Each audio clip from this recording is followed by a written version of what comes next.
Welcome to StudyLeads Academy. আজিৰ ভিডিঅ'ত মই আলোচনা কৰিম HS সেকেন্ড ইয়াৰৰ ইংৰাজী গ্ৰামাৰৰ এটা গুৰুত্বপূৰ্ণ টপিক যেটো হৈছে ৰিপৰ্ট ৰাইটিং। ৰিপৰ্ট ৰাইটিংৰ বিষয়ে। সো আজি আমি স্পেশালি ডিসকাস কৰিম ৰিপৰ্ট ৰাইটিংৰ এটা ফৰমেটৰ বিষয়ে যেটো ফৰমেট ব্যৱহাৰ কৰি তোমালোকৰ পৰীক্ষাত যদি এক্সিডেন্টৰ ওপৰত যদি কোনো কোৱেশ্চন আহে বা এক্সিডেন্টৰ ওপৰত যদি কোনো প্ৰশ্ন আহে সেই প্ৰশ্নবোৰৰ আনসাৰ ধুনীয়াকৈ লিখিব পাৰিবা মাত্ৰ এটা ফৰমেট তোমালোকে শিকি ললে। So আমি স্পেশালি এটা ফরম্যাট ডিসকাস করিম আর যিকোনো ধরনের কোশ্চেন হোক রিপোর্ট রাইটিং এর অ্যাক্সিডেন্টের উপরত রোড অ্যাক্সিডেন্ট হোক ট্রেন অ্যাক্সিডেন্ট হোক বাস অ্যাক্সিডেন্ট হোক যিকোনো ধরনের কোশ্চেন হোক তোমালোকে দুনিয়াকৈ আনসার লিখিব পাৰিবা। ভিডিওটো যদি এইচএস ফাৰ্স্ট ইয়াৰৰ ছাত্ৰ ছাত্ৰী সকলেও দেখি আছে তোমালোকৰ কাৰণে একে দৰকাৰী হ'ব কাৰণ এইচএস ফাৰ্স্ট ইয়াৰৰ ছাত্ৰ ছাত্ৰী সকলৰ সিলেবাসটো ৰিপোৰ্ট ৰাইটিং টপিকটো আছে। সো আই হোপ তোমালোকে বুজি পাইছা আমি কি ডিসকাস কৰিম। ইয়াৰ আগতে আমি এটা ভিডিও আপলোড কৰিছিলো ৰিপোৰ্ট ৰাইটিং এৰ ইভেন্টস অর ডে সেলিব্রেশনের উপর এটা ফর্মে ডিসকাস করেছিলো যে যদি কোনো ইভেন্ট রিলেটেড বা ডে সেলিব্রেশন রিলেটেড কোনো কোশ্চেন আহে পরীক্ষাত কেনেদৰে লিখিব লাগে অলৰেডি আমি ভিডিও প্ৰস্তুত কৰি আমাৰ এপতো আপলোড কৰিছো আৰু ইউটিউবতো আপলোড কৰিছো।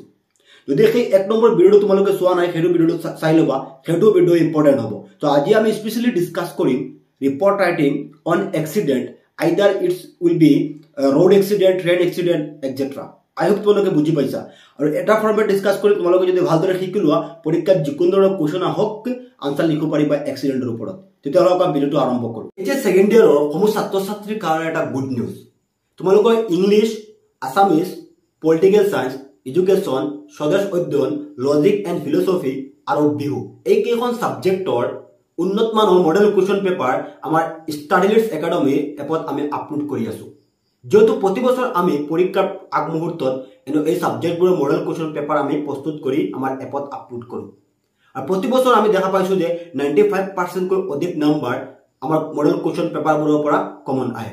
গতিকে যিসকল ছাত্ৰ ছাত্ৰীৰ ওচৰত প্ৰপাৰ গাইড নাই কেনেকৈ ষ্টাডি কৰিব কাৰণ পৰীক্ষা ওচৰ চাপি আহি আছে। যদি তোমালোকে আমাৰ এপ ডাউনলোড কৰা নাই এইটো ভিডিও ডেসক্ৰিপশনত আমাৰ এপৰ লিংক দিয়া আছে বা প্লে স্টোৰত গৈ তোমালোকে StudyLeads Academy সাৰ্চ কৰি আমাৰ এপটো ডাউনলোড কৰি লবা আৰু স্ক্ৰিনত আমাৰ WhatsApp নাম্বাৰ দিয়া আছে। যদি তোমালোকৰ কিবা ডাউট থাকে এপটো ডাউনলোড কৰোতে আমাৰ লগত তোমালোকে যোগাযোগ কৰিব পাৰিবা, আমাৰ অফিচৰ পৰা তোমালোকক সহায় কৰা হ'ব। Report writing for HS first year and second year report on accident. So ইয়াত এটা ফৰমেট মই ডিসকাস কৰিম, ঠিক আছে। আৰু নিশ্চয় তোমালোকে গম পোৱা ৰিপৰ্টৰ 10 মাৰ্কস থাকে আৰু যদি এই ফৰমেটটো ব্যৱহাৰ কৰি তোমালোকে আনসাৰ লিখিব পাৰা তেতিয়াহ'লে 10 মাৰ্কসৰ ভিতৰত তোমালোকে 10 মাৰ্কস পাবলৈ সক্ষম হ'ব। সো প্ৰথমতে ইয়াতে দুটা হেডলাইন আছে চাই লোৱা, অলপ মনোযোগেৰে চাবা, ভিডিওটো অলপ দীঘল হ'ব পাৰে কাৰণ এটা ফৰমেট এইখিনি বুজাৰ দৰকাৰ আছে আমাৰ, ঠিক আছে। হেডলাইনটো যে ৰিপৰ্ট আহে ৰিপৰ্টত আমি হেডলাইন দিব লাগিব এ টেৰিবল ট্ৰেইন এক্সিডেন্ট হেপেন্স। এতিয়া চাব লাগিব যোনটো কুৱেশ্যনটোতে ৰিপৰ্ট ৰাইটিং আহিছে কিহৰ ওপৰত ৰিপৰ্ট ৰাইটিং লিখিবলৈ দিছে। প্ৰথমতে কুৱেশ্যনটো তোমালোকে পঢ়িবা, পঢ়াৰ পাছত তোমালোকে গম পাই যাবা যে এক্সিডেন্টৰ ওপৰত আহিছে নে। যদি এক্সিডেন্টৰ ওপৰত আহে এক্সিডেন্ট বিভিন্ন ধৰণৰ এক্সিডেন্ট হ'ব পাৰে, ট্ৰেইন এক্সিডেন্ট হ'ব পাৰে, বাছৰ এক্সিডেন্ট হ'ব পাৰে বা বাইক এক্সিডেন্ট হ'ব পাৰে। প্ৰথমতে আমি কুৱেশ্যনটো পঢ়া দৰকাৰ যে কিহৰ ওপৰত আহিছে। যদি এক্সিডেন্টৰ ওপৰত আহিছে কাৰ কাৰ মাজত এক্সিডেন্ট হৈছে সেইখিনি আমি জনাৰ দৰকাৰ। তো বেসিক্যালি মই ইয়াত তোমালোকৰ দুটা এটা ফৰমেট কিন্তু হেডলাইন দুটা দিছো, এটা হৈছে ট্ৰেইন এক্সিডেন্ট আৰু এটা হৈছে ৰোড এক্সিডেন্ট। হয় ৰোড এক্সিডেন্ট হ'ব নহলে ট্ৰেইন এক্সিডেন্ট হ'ব, ঠিক আছে। ৰোড এক্সিডেন্ট হলে তোমালোকে কেনেদৰে লিখিব লাগে আৰু ট্ৰেইন এক্সিডেন্ট হলে তোমালোকে কেনেদৰে লিখিব লাগে মই ইয়াত তোমালোকক ধুনীয়াকৈ বুজাই দিম। আৰু লাষ্টত চাবা ৰোড এক্সিডেন্ট হোক আৰু ট্ৰেইন এক্সিডেন্ট হোক ইয়াৰ পৰা শেষলৈকে একে থাকিব, কোনো চেঞ্জেছ নাই। আৰু ট্ৰেইন এক্সিডেন্ট হলে ইয়াত অলপ চেঞ্জ হ'ব আৰু ৰোড এক্সিডেন্ট হলে ষ্টাৰ্টিঙত মানে অলপ চেঞ্জ হ'ব। সো আমি যেতিয়া সম্পূৰ্ণভাৱে ডিসকাস কৰিম তেতিয়াহ'লে তোমালোকে বুজি পাবা। তো প্ৰথম কথাটো হৈছে আমি কুৱেশ্যন তিনিটা আছে, ইয়াত কুৱেশ্যনখিনি আগতে চাই লওঁ। ইয়াত মই প্ৰিভিয়াছ ইয়াৰৰ তিনিটা কুৱেশ্যন ডিসকাস কৰিম তোমালোকৰ লগত, ঠিক আছে। তেতিয়াহ'লে তোমালোকৰ কনচেপ্টটো ক্লিয়াৰ হৈ যাব। তো এতিয়ালৈকে 2012 বৰ্ষৰ পৰা 22 বৰ্ষলৈকে ৰিপৰ্ট ৰাইটিংৰ যোনবোৰ কুৱেশ্যন আহিছে এক্সিডেন্টৰ ওপৰত তিনিটা কুৱেশ্যন আহিছে। সেই তিনিটা কুৱেশ্যন ইয়াত মই লিখি ৰাখিছো। 12ত আহিছিল, 15ত আহিছিল, মই ইয়াৰ মেনশ্যন কৰা নাই, তোমালোকে চাই ল'বা এইখিনি প্ৰিভিয়াছ ইয়াৰত আহিছিল। সো এক নম্বৰ কুৱেশ্যনটো আমি চাই লওঁ। You are an eyewitness to a road accident in which a school going boy was killed and many passengers were injured. As a press reporter of the Assam Tribune, write a report about the accident in 100 to 25 words. So প্ৰথম কুৱেশ্যনটো কিহৰ ওপৰত report লিখিবলৈ দিছে। U R N আই witness, তুমি মানে আই witness বা সাক্ষী আছিলা এ ৰোড এক্সিডেন্ট এটা ৰাস্তাৰ দুৰ্ঘটনাত। মানে এক নম্বৰ কুৱেশ্যনটো মানে এক্সিডেন্টৰ ওপৰত আহিছে। কিহৰ এক্সিডেন্ট? ৰোড এক্সিডেন্ট, মানে ট্ৰেইন এক্সিডেন্ট হোৱা নাই, কি আহিছে ৰোড এক্সিডেন্ট আহিলে কেনেকৈ লিখিব লাগে বাকি এখিনি আকৌ উচোৱা দৰকাৰ নাই ফৰমেটটো তোমালোকে যেতিয়া মই এটা ডিসকাস কৰিম বুজি পাবা মানে এক নম্বৰ কোৱেশ্চনত কি আছে ৰোড এক্সিডেন্ট দুই number question right a report on a road accident giving imaginary details মানে road accident or ওপৰত রিপোর্ট লিখিব লাগে of the serious accident and the immediate step taken by the authorities concerned towards medical relief to the victims দুই number যোনটো question আছে এই কোৱেশ্চনটো আহিছে মানে road accident or ওপৰত লিখিব লাগে কাৰ মাজত হৈছিল কিন্তু ইয়াত দিয়া নাই তোমাক কৈছে যে ইমেজিনাৰী মানে কাল্পনিক তুমি কিছুমান ডিটেইলছ দি আনসাৰটো লিখিব লাগে মানে road accident or ওপৰত ট্ৰেইন এক্সিডেন্ট নহয় road accident কাল্পনিক দিলে তুমি নিজে বনাই লিখিব পাৰিবা যে এখন বাস আৰু এখন বাইকৰ মাজত এক্সিডেন্ট হৈছিল কাল্পনিক মানে বনাই লিখি দিলে হ'ল ইয়াত কিন্তু ডিটেইলছ দিয়া নাই যে তুমি কিহৰ ওপৰত এক্সিডেন্ট লিখা ৰিপৰ্টটো লিখিবলৈ দিয়া নাই তুমি কিহৰ ওপৰত লিখিবা এটো দিয়া নাই দুই নম্বৰত জাস্ট কৈছে কাল্পনিক ইমেজিনাৰী ডিটেইলছ দিবা তোমাৰ ব্যক্তিগত কোনো ডিটেইলছ দি ৰিপৰ্টটো লিখি দিলে হ'ল দুই নম্বৰ কোৱেশ্চনটোৰ অৰ্থ ঠিক আছে তিন number you have witnessed a train accident in which a Delhi bound Guwahati express got derailed write a report মানে 3 নম্বৰ কোৱেশ্চনটো কি কৈছে ট্ৰেইন এক্সিডেন্টৰ ওপৰত আহিছে ট্ৰেইন এক্সিডেন্ট ঠিক আছে আৰু ইয়াত আমি দুটা ফৰমেট মানে এক্সিডেন্টৰ ওপৰত যদি আহে তোমালোকৰ ট্ৰেইন এক্সিডেন্ট স্টাৰ্টিংটো অলপ বেলেগ হ'ব আৰু ৰোড এক্সিডেন্ট স্টার্টিংটো অলপ বেলেগ হ'ব পৃথক হ'ব ঠিক আছে এতিয়া চাও যদি ট্ৰেইন এক্সিডেন্ট আহে অলপ মনোযোগ কৰি শুনিবা ঠিক আছে মই কি কৈ আছো যদি ট্ৰেইন এক্সিডেন্ট আহে তেতিয়ালে আমি হেডলাইন দিম প্ৰথমতে তোমালোকে কোৱেশ্চনটো পঢ়ি লবা পঢ়াৰ পাছত গম পাই যাবা যে হয় ৰিপৰ্টটো আমাৰ এক্সিডেন্টৰ ওপৰত আহিছে আৰু ট্ৰেইন এক্সিডেন্ট আহিছে তেতিয়ালে আমি কি লিখিম হেডলাইনত যদি ট্ৰেইন এক্সিডেন্ট আহে এ টেৰিয়েবল train accident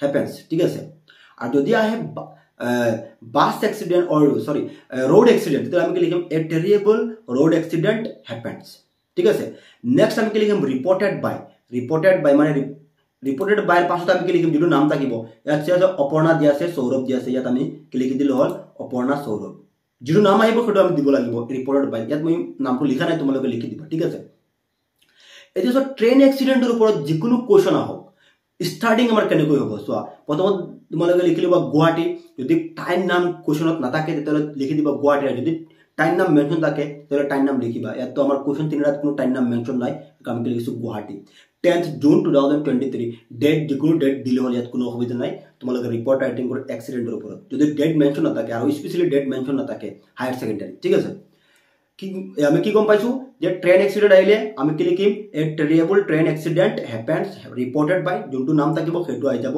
Guwahati date to the 10th June 2023 তাৰপিছত a terrible train accident took place between the Odo Assam Express and Saraighat Express at around 9 AM yesterday. It happened near the Rongia railway station. 6 people reportedly died on the very spot while 10 people were seriously injured. 3 of them are under critical condition. আমি কি লিখিছো ইয়াত যে train accident আইলে এ travel train accident মানে এটা ভয়ংকৰ rail দুৰ্ঘটনা সংঘটিত হৈছিল কাৰ মাজত দা Odo Assam Express আৰু Saraighat Expressৰ মাজত ৰাতিপুৱা 9 বজাত যোৱাকালি It happened near the Rongia railway station. এটো কত হৈছিল Rongia railway station কাষত হৈছিল 6 people reportedly died মানে জানিব পৰা মতে 6 জন মানুহৰ মৃত্যু হৈছিল আৰু while 10 people were seriously injured আৰু 10 জন মানুহ গুৰুতৰভাৱে আহত হৈছিল 3 of them are under critical condition তিনিজন কি হৈছিল critical conditionত আছে যদি কিহৰ ওপৰত আহে ট্ৰেইন এক্সিডেন্টৰ ওপৰত আই হোপ বুজি পাইছা সো যদি এতিয়া তো 1 number 3 number question you have witness a train accident যদি এনেকুৱা কোৱেশ্চন আহে তেতিয়ালে আমি স্টাৰ্টিংত কি দিম এনেকুৱা a travel train accident any train accident আহক তোমালোকে ট্ৰেইন দুখনৰ নাম মেনশন কৰিলো আমি ইয়াৰ পাছত গণনাটো কত হৈছে পৰীক্ষাত কিন্তু ইমান ডিটেইলছ নাথাকে যে তুমি এনেকুৱা আহে যে তুমি ট্ৰেইন এক্সিডেন্ট এটা সাক্ষী আছিলা বা তুমি দেখা পাইছা এটা ট্ৰেইন এক্সিডেন্ট হৈছে তাৰ ওপৰত তুমি ৰিপৰ্ট লিখা তেতিয়ালে দুখন ট্ৰেইন এক্সিডেন্ট যোনটো দুখন ট্ৰেইনৰ মাজত হ'ব ইয়াত আমি দুখন ট্ৰেইনৰ নাম মেনশন কৰিছো কেতিয়া হৈছিল যোৱাকালি হৈছিল ৰাতিপুৱা 9 বজাত ওকে কিমানজন মানুহ মৰিছিল 6 জন মানুহ মৰিছিল আৰু 10 জন মানুহ গুৰুতৰভাৱে আহত হৈছিল আৰু ইয়াৰ ভিতৰত তিনিজনৰ কন্ডিশন মানে ক্ৰিটিক্যাল হৈ গল ঠিক আছে ট্ৰেইন এক্সিডেন্ট আমাৰ স্টাৰ্টিং হৈ গল আৰু নেক্সট যদি তোমালোকৰ আহি যায় ৰোড এক্সিডেন্ট ৰাস্তাৰ দুৰ্ঘটনা তেতিয়ালে আমি কি লিখিম a terrible road accident happens A terrible road accident happened. ইয়াত আমি কি লিখিছিলো a terrible train accident happened, ইয়াত লিখিছো a terrible road accident happened reported by নামটো আহি যাব ইয়াত Guwahati 10th June 2023. এটা আমি কি লিখিম a terrible road accident took place between a school going bus and a passenger bus at around 9 am yesterday.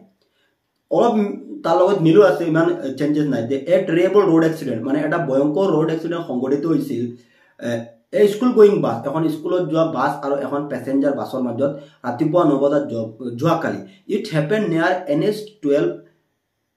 এই সংঘটিত হৈছিল এক্সিডেণ্টটো NH নেশ্যনেল হাইৱে 12ত। A school going boy was reportedly died on the very spot while 10 passengers were seriously injured. এজন স্কুলত যোৱা ল'ৰাৰ মৃত্যু হৈছিল। 3 of them are under critical condition, আৰু 3জন ক্ৰিটিকেল কণ্ডিশ্যনত আছে। নিশ্চয় বুজি পাইছা। যদি তোমালোকৰ হেৰি আহে ৰোড এক্সিডেণ্ট আহে, আমি ষ্টাৰ্টিংটো এনেকৈ আমাৰ হ'ব যে a terrible road accident happens। ঠিক আছে, আশা কৰোঁ নিশ্চয় বুজি পাইছা। এতিয়া কুৱেশ্যনখিনি আমি অলপ চাই লওঁ। 1 নম্বৰ কুৱেশ্যন কি আহিছিল যে ইউ আৰ এন আই উইটনেছ টু এ ৰোড এক্সিডেণ্ট। যদি ৰোড এক্সিডেণ্ট আহে আমাৰ ষ্টাৰ্টিং ক'ৰ পৰা হ'ব, এইটোৰ পৰা হ'ব। এইখিনি আমাৰ লিখাৰ দৰকাৰ নাই। এইটো হৈছে আমাৰ ষ্টাৰ্টিংটো ট্ৰেইন এক্সিডেণ্টৰ, ওপৰৰটো, তলৰটো হৈছে আমাৰ ৰোড এক্সিডেণ্টৰ। নিশ্চয় বুজি পাইছা। বাকী এতিয়া পেৰাগ্ৰাফ চেঞ্জ কৰি তোমালোকে লিখিবা hundreds of people gathered when the news of the accident broke out in the area। মানে শ মানুহ একগোট হৈছিল যেতিয়া এই এক্সিডেণ্টটোৰ নিউজটো চাৰিওফালে বিয়পি পৰিছিল। They tried to help the injured at their level, meanwhile the police and the ambulance rushed there। মানে কিয়তে মানুহে ট্ৰাই কৰিছিল সহায় কৰাৰ কাৰণে, কিন্তু লগে লগে তাত পুলিচ আৰু এম্বুলেন্স আহি গৈছিল। The injuries were taken to nearby hospital, আৰু ইনজুৰি যিবোৰ আছিল মানুহ সেইসকলক কি কৰা হৈছিল, ওচৰত হস্পিটেলত লৈ যোৱা হৈছিল। The scene there was heartbreaking, blood and pieces human flesh could be seen here and there। মানে তাৰ যিটো চিন আছিল, পৰিৱেশটো মানে এটা heartbreaking মানে দুখ লগা পৰিৱেশ আছিল। blood and pieces of human body মানে ৰক্ত আৰু মানুহৰ শৰীৰৰ কিছুমান টুকুৰাই চাৰিফালে বিয়পি পৰিছিল। The wounded and the family of the deceased were crying। wounded মানে আঘাতপ্ৰাপ্ত, আৰু মৃতকৰ পৰিয়ালৰ মানুহে কান্দি আছিল। local people turned violent, আৰু লোকেল মানুহ কি হৈছিল, ভায়োলেণ্ট হৈ গৈছিল। তেতিয়া কি হৈছিল, now the situation is under control। এতিয়া চিটুৱেশ্যনটো কণ্ট্ৰলত আছে। In the evening, a high-level inquiry was ordered by the government. The chief minister himself visited the family of the deceased and the injured. He had announced an amount of ₹5 lakhs as a compensation for the family of the dead and 20,000 to each of the injured. And chief minister কি কৰিছিল, visit কৰিছিল আৰু প্ৰতিশ্ৰুতি দিছিল যে সেইটো হেৰি হ'ব, ইনকুৱাৰী হ'ব ইয়াৰ ওপৰত, আৰু মৃতকৰ পৰিয়ালত কিমান টকা দিয়া হৈছিল, কম্পানচেশ্যন 5 লাখ, আৰু যিসকল আহত হৈছিল তেওঁলোকৰ পৰিয়ালত কি দিয়া হৈছিল, 20,000 কৈ দিয়া হৈছিল। এতিয়া কথাটো হ'ল, এই যিটো মই এইখিনি লিখিছোঁ, এইখিনি ক'ত চেঞ্জ হ'ব, ইয়াত কোনো ধৰণৰ চেঞ্জ নহয়। তোমালোকে কি কৰিবা, যদি ধৰি লোৱা তোমালোকৰ হেৰি আহিছিল ট্ৰেইন এক্সিডেণ্ট, কি হ'ব, আমি এইখিনি লিখিম এ ট্ৰেবল ট্ৰেইন এক্সিডেণ্ট হেপেন্সৰ পৰা কণ্ডিশ্যনলৈকে। ঠিক আছে, নেক্সট এ ট্ৰেবল ৰোড এক্সিডেণ্ট এইখিনি লিখিব নালাগে, আমি নেক্সট আমাৰ এইখিনি আহি যাব, তেতিয়াহ'লে হৈ যাব।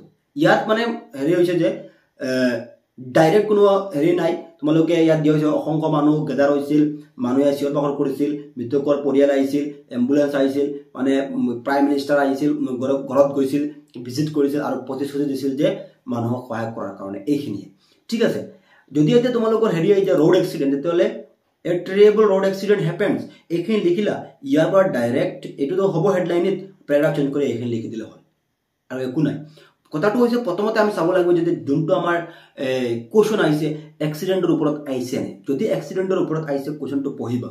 এতিয়া চোৱা 3 নম্বৰ কুৱেশ্যন, 2 নম্বৰ কুৱেশ্যনটো, right a report on a road accident giving imaginary details of the serious accident and the immediate step taken by the authorities.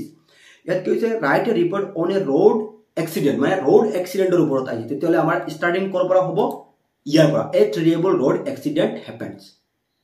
বাকী ৰিপৰ্টেড বাই নাম যিটো আছে সেইটো আহি যাব। ইয়াত নাম কি দিয়া হৈছে, এই কুৱেশ্যনটোত নাম দিয়া নাই, তোমালোকে নাম যদি নাথাকে XYZ নাম দিলে হ'ল, আৰু যদি নাম থাকে ইয়াত দিয়া হৈছে সৌৰভ, ইয়াত দিয়া হৈছে জয়ন্তা, ইয়াত দিয়া হৈছে জুৰি। বুজি পাইছা নিশ্চয়। আৰু যদি আহি যায় ট্ৰেইন এক্সিডেণ্ট, তেতিয়াহ'লে আমাৰ কি হ'ব, এ ট্ৰেবল ট্ৰেইন এক্সিডেণ্ট, এইখিনি লিখিলা, গুৱাহাটীৰ পৰা কণ্ডিশ্যনলৈকে লিখিবা। ঠিক আছে, পিছত পেৰাগ্ৰাফ চেঞ্জ কৰি 100ৰ পৰা ইনজুৰ্ডলৈকে লিখিবা, তেতিয়াহ'লে হৈ যাব, আৰু একো চেঞ্জেছ নাই।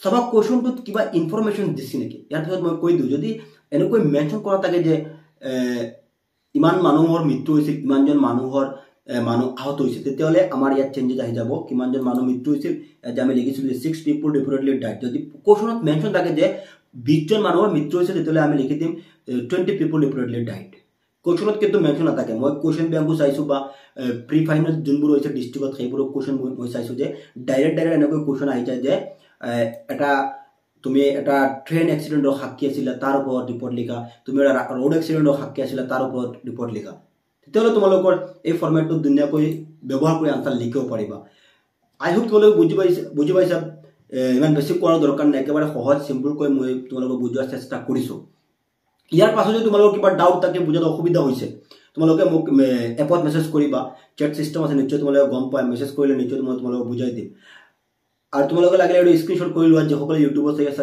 স্ক্ৰীনশ্বট কৰি লোৱা তেতিয়াহ'লে তোমালোকৰ সুবিধা হ'ব অলপ সময় দিছোঁ মই স্ক্ৰীনশ্বট কৰি লোৱা এইটো ঠিক আছে আই হোপ বুজি পাইছা আৰু যদি তোমালোকে প্ৰথম ভিডিঅ'টো চোৱা নাই যিসকলে আমাৰ পাৰ্ট 1 চোৱা নাই তাত আমি ডিছকাছ কৰিছিলোঁ celebration of any day or any events সেইটো ইম্পৰ্টেণ্ট হ'ব সেই ভিডিঅ'টো তোমালোকে চাই ল'বা এপৰ ওপৰত এইটো ভিডিঅ'ৰ ওপৰত দিয়া আছে নিশ্চয় যিসকলে ইউটিউবত চাইছে নিশ্চয় ইউটিউবত পাবা সেই ভিডিঅ'টো আমাৰ ডে চেলিব্ৰেশ্যন যোনটো ভিডিঅ' আছে কাৰণ ৰিপৰ্টাৰটো এটা মষ্ট ইম্পৰ্টেণ্ট টপিক বহুত টান পায় ৰিপৰ্ট ৰাইটিং সেইকাৰণে মই যিমান পাৰোঁ বুজোৱাৰ চেষ্টা কৰিছোঁ আৰু এই ফৰ্মেটটো যদি তোমালোকে ব্যৱহাৰ কৰি শিকা তেতিয়াহ'লে তোমালোকৰ আৰু যদি এক্সিডেণ্টৰ ওপৰত আহে নিশ্চয় তোমালোকে ধুনীয়াকৈ আনচাৰ লিখিব পাৰিবা মোৰ বিশ্বাস তোমালোকৰ ওপৰত আৰু যিসকলে এতিয়ালৈকে আমাৰ এপ ডাউনলোড কৰা নাই এইটো ভিডিঅ' ডেছক্ৰিপশ্যনত আমাৰ এপৰ লিংক দিয়া আছে আৰু আমাৰ হোৱাটছআপ গ্ৰুপৰ লিংক দিয়া আছে তোমালোকে আমাৰ হোৱাটছআপ গ্ৰুপত জইন হৈ যাবা বিভিন্ন ধৰণৰ ছাবজেক্টৰ আমি মেটেৰিয়েলছ আমাৰ হোৱাটছআপ গ্ৰুপত আমি শ্বেয়াৰ কৰোঁ ঠিক আছে যদি ভিডিঅ'টো ভাল লাগে তোমালোকে কমেণ্ট কৰি জনাবা যে তোমালোকে বুজি পাইছা নাই আৰু এটা লাইক কৰিবা তোমালোকৰ বন্ধু বান্ধৱীলৈ শ্বেয়াৰ কৰিবা যাতে তেওঁলোক উপকৃত হয়